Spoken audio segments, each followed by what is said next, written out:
Good morning mga paps. Ngayon mag-i-install tayo ngayon ng mga LED lights para sa ating Kawasaki Fury. Yung stock light gagawin natin LED na para tayo makatipid sa ating battery. Hindi na tayo nalolobat. Then kasama na yun doon ang ating full wave. So meron tayong 5 pin full wave rectifier. Yan po siya. 5 pin. Magpo-full wave po tayo mamaya. So meron din tayong flasher relay para sa LED po yan. So hindi po natin gagamitin yung stock kasi pag ginamit po natin yung stock para dito sa LED, iilaw lang po yan pero hindi po yan magbi-blink. Hindi po siya magbi-blink. So kailangan bumili rin kayo ng flasher relay para sa LED. Yan po siya. So, pwedeng pihitin po yan. Kung gusto nyo mabilis na pag-blink or mabagal na pag-blink, i-adjust nyo lang po yan dito.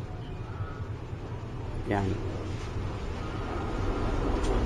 O, pasensya na po kayo sa kuko at medyo napukpok.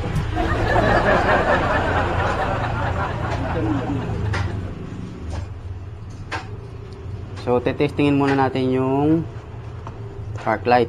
Itong park light. So, ito po yung park light natin. Ilawin ko po yung park light. Ito po siya.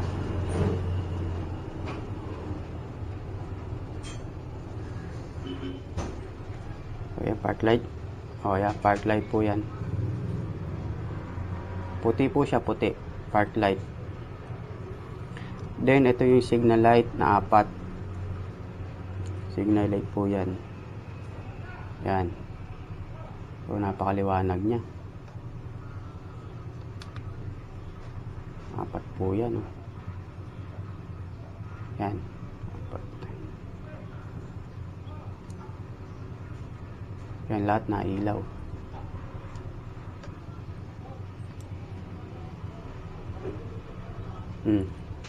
Kitang-kita naman po yan. Oh. Napakaliwanag. So, ito naman po yung ating tail light. Taillight po yan.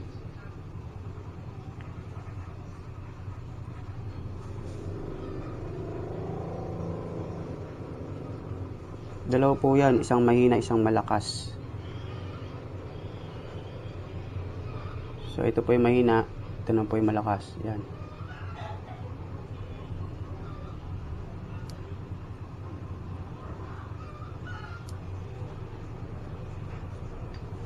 Taillight. So, ito na po yung headlight. Meron siyang high and low.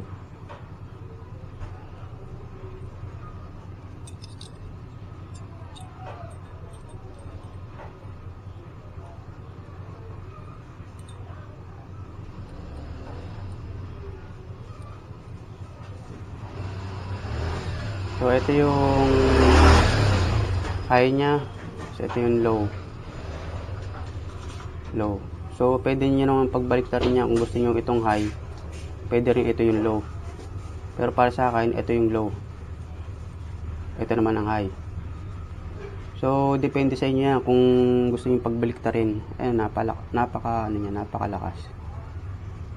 Lalo na pag sa gabi. Ayan.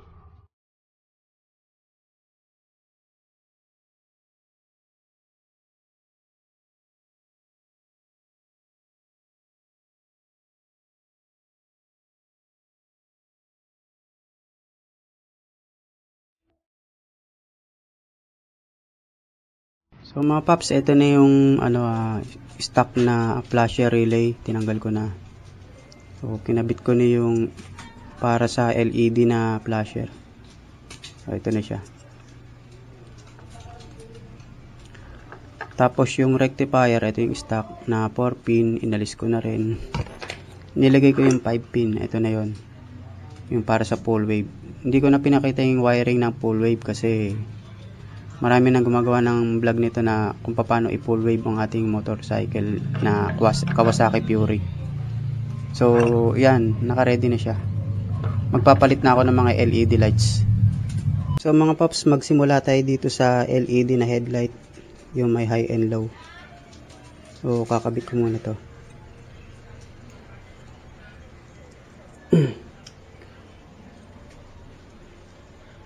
Testing ko muna. So, naka-battery operated na po yan. So, susian ko muna.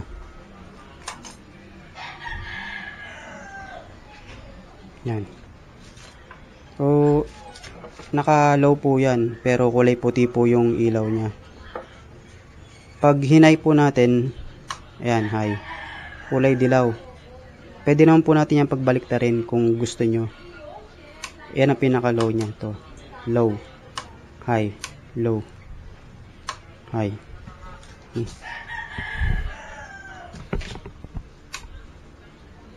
Patay mo natin yung susi.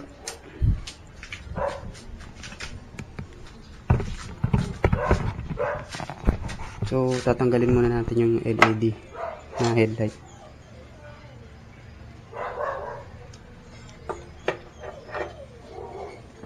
Gagawin lang po,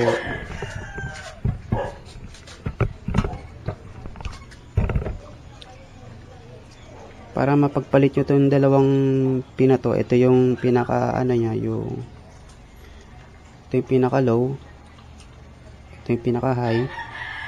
So, pagpapalitin nyo, para ito yung high mapupunta sa low, yung low mapupunta sa high.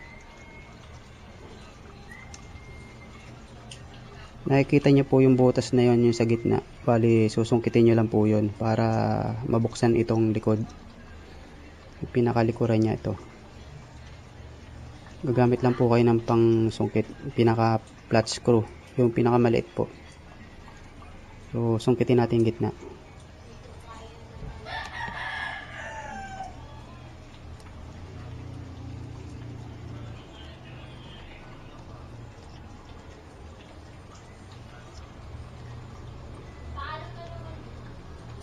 So, yun. Ayan, bumukas na. So, itong dalawang to, hindi mo pa rin matatanggal yan kasi kailangan sungkitin mo pa yung pinaka-pin yan para lumabas ito. Pinaka-terminal nya. So, ito, meron ditong maliit na butas. Susundutin mo lang yung maliit na butas.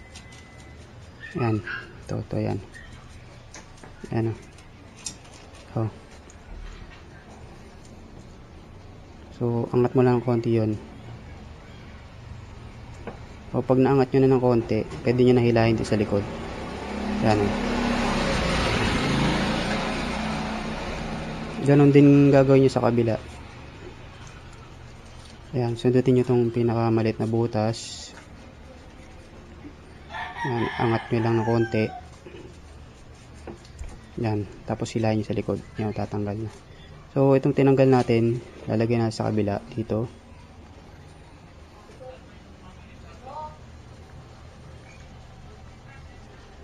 Angat nyo lang to, angat nyo.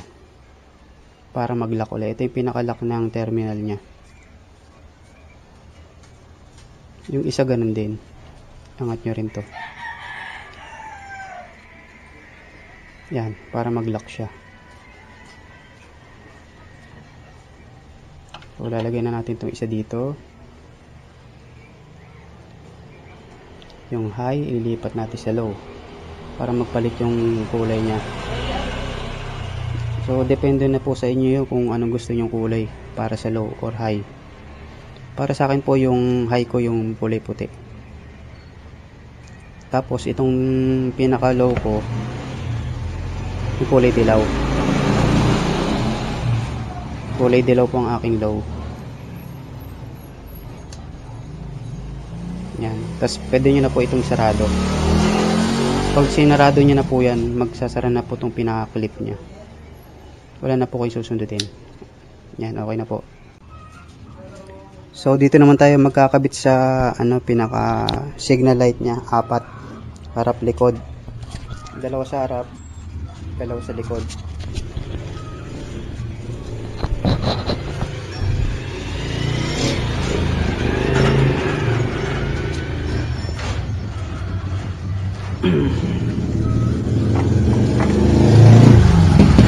Ito yung pinaka ano niya, signal light na stock.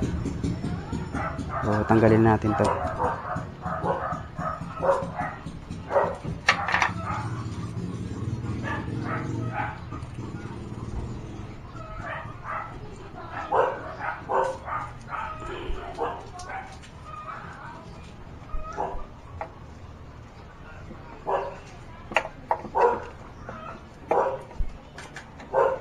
Sunod yung isa.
So, nakabit ko na yung dalawang signal light. Itong headlight, kakabit ko na rin.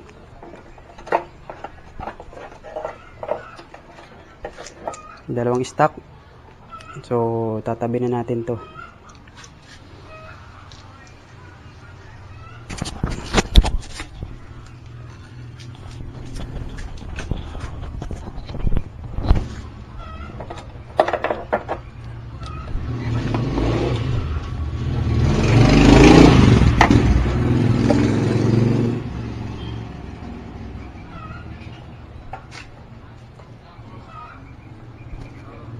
Tanggalin ko nitong pinaka-stock na ilaw niya.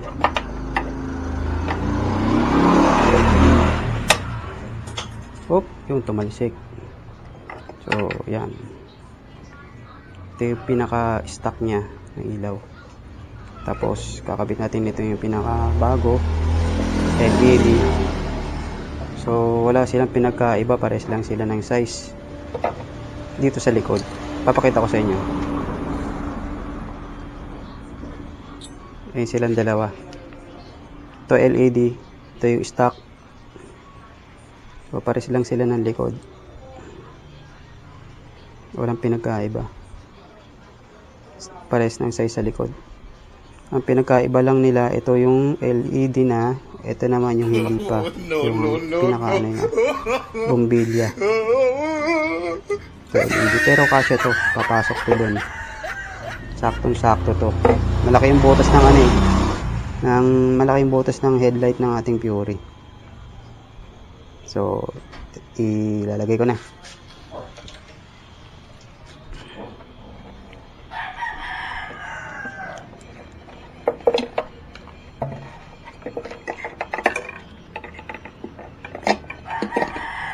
Yan. Kunin ko lang yung spring. So ito na yung pinaka taillight niya. Hindi ko na pinakita sa video kung paano ko baklasin, no? So papakita ko na lang kung paano palitan ng LED to. Ay, tatanggalin ko na yung pinaka stock na ano niya. Stock na bombilya.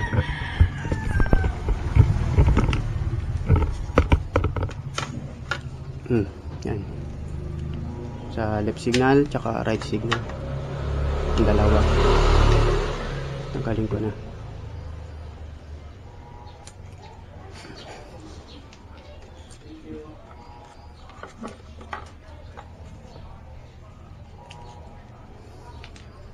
So, lalagay ko na itong pinaka LED niya na ano, signal light.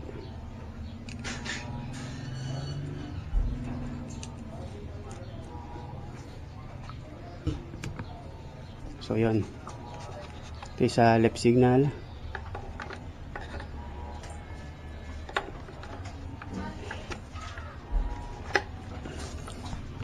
So sunod sa right signal.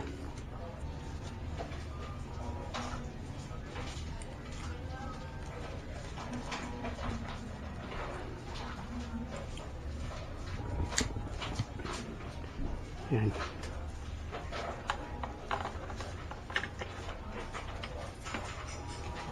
So ayun na siya, sa loob na. So kakabit ko na di sa loob.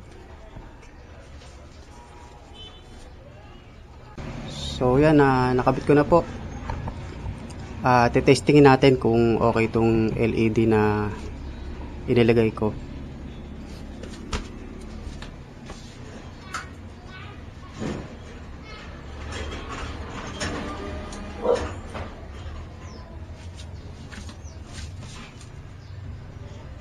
So yan, LED na po siya.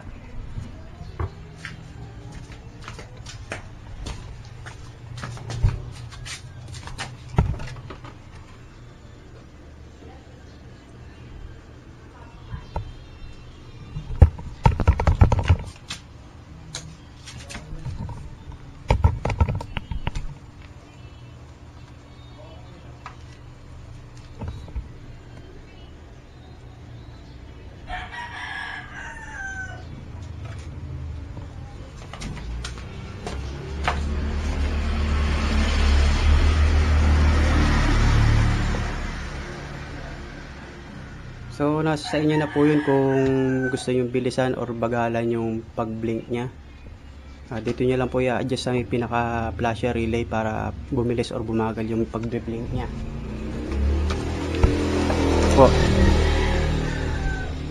So adjust nyo lang po dun sa pinaka nya, pinaka bias.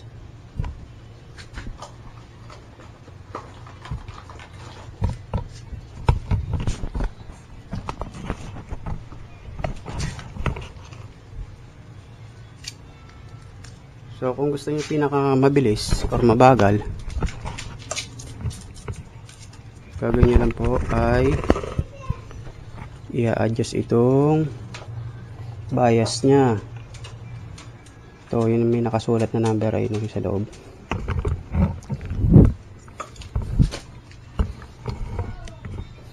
Yan po. Yan po siya, oh. So adjust niyo lang po to. Pipitin nyo lang yan kung anong gusto nyong bilis or mabagal ang gusto nyo. Yan.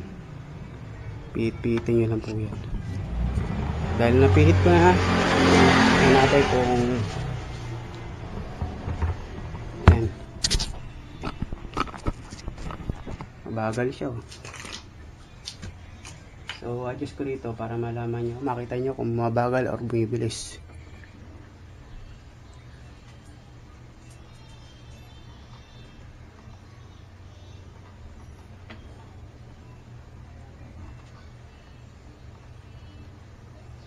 Ayan, mabagal siya. So bibilisan ko konti.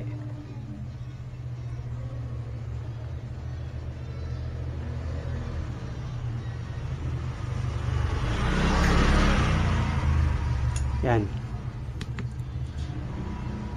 Yan, mabilis.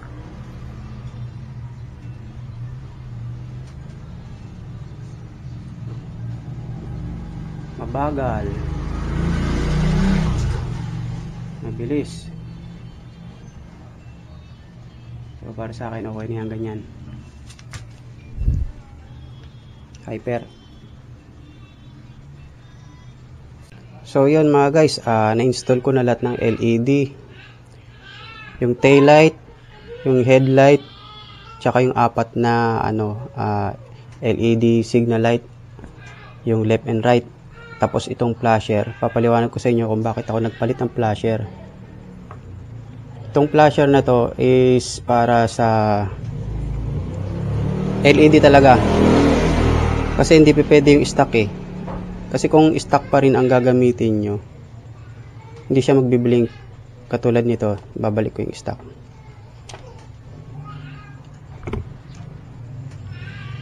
Yan, diba ito yung stock, yung pinaka-original nya. Yan, ilagay ko siya, ha. So, i-signal light ko ito. Sa left. Yan. Kita nyo yung naka-steady lang siya. Hindi siya nagbiblink. Ayan, steady lang siya. Oh. Kahit ilagay ko sa right. Ilagay sa right.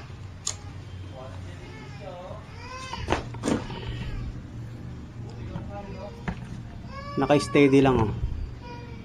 Yan oh. Oh. Left. Ganun din sa unahan. Yan, naka-steady lang oh. Hindi siya nagbi-blink. So, babalik ko yung ano niya.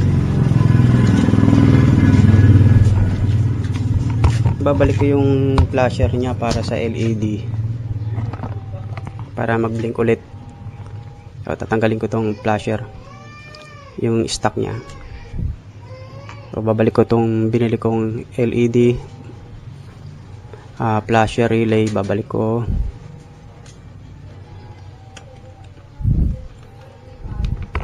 Yan ha. So, si-signal light ko ulit. Kita nyo, nagbi-blink na siya.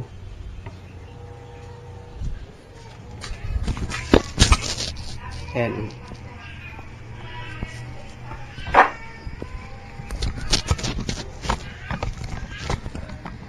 So, lagay ko sa right signal.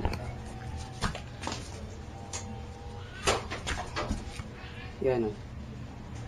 Left ulit. Yan. Siyempre, nagbi-blink na rin yung pinaka-harap niya. Yan. Yan ang purpose niya kung bakit ako nagpalit ng flasher.